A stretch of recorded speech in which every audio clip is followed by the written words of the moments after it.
taking 10 seconds at the beginning of this video to inform you all that I got a new camera! Celebration! Okay, so as many of you probably know, flower crowns have been booming in popularity recently, and in the last couple years I've gotten several requests to do a flower crown tutorial, but I wanted to make sure I would do one in a way that wasn't going to be just another flower crown tutorial. So I'm going to show you guys a couple different ways of making flower crowns in this video in the hopes that it will inspire some ingenuity within yourselves. So let's begin! Before me I have three different types of flower crowns. I have what I'll call a harvest crown, a celestial crown, and a basic flower crown. This tutorial will only focus on how to make the first two crowns, as the third crown is incredibly basic and utilizes all the same techniques as the other two crowns. It's simply here to act as another example of the different types of crowns you can make. With that being said, if you're interested in watching only the harvest crown portion of this tutorial, click here. If you're interested in the celestial crown, click here.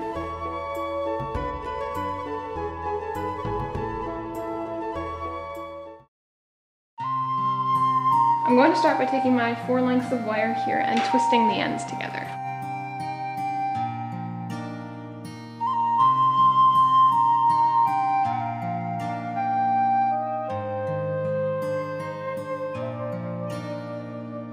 Okay, now as you guys can see, as I've been twisting this, I've kind of let it unravel and become a little bit disorderly. And I'm actually just going to carry this through all the way to the other side, and then I'm going to bring it to a close, just like I have here.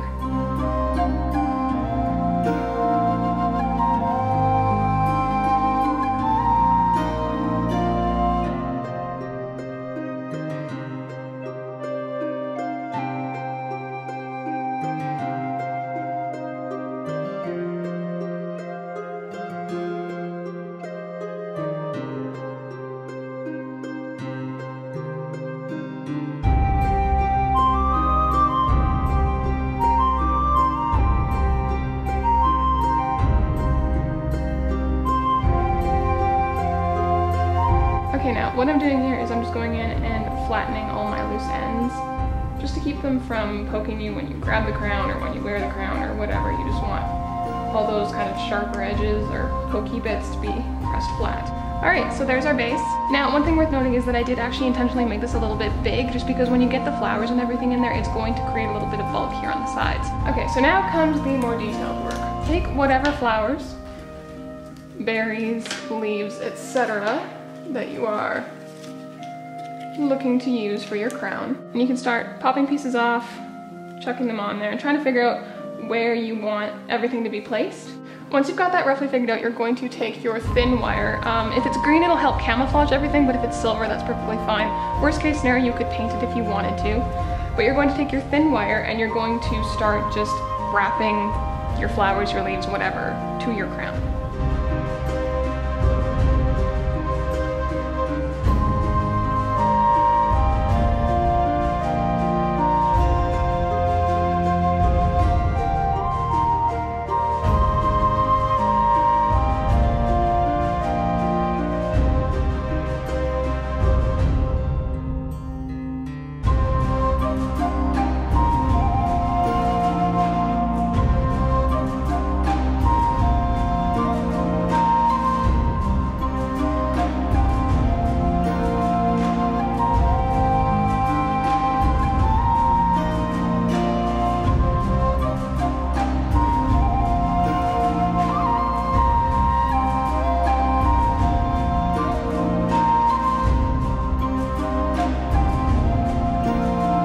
And just like that, our first crown is done. Alright, so where the last crown was a little bit rough looking, I want to make this one look a little bit more elegant. So I'm going to start by taking my single piece of wire here and shaping it to look more like a stereotypical elven circlet.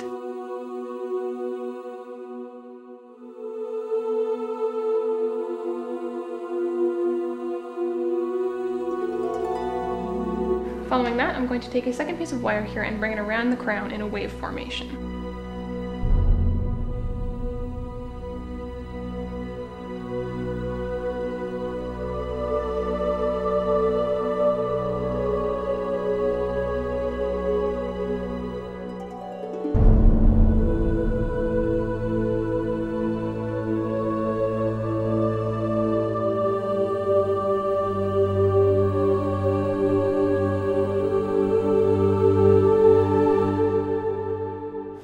So there we have our base. Now, just like last time, you're going to figure out where you want your flowers to be and then start wrapping them in place. Wrong, I lied. First, we're going to paint some flowers.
And there we go. Our second crown is finished. So that marks the end of this tutorial. I hope it was helpful for you all. Thank you for watching, and I will see you next video. Bye! I pressed the record button with my mouth. I think I'm about to start a new Japanese fashion. It's called Confetti Party K. Professionalism!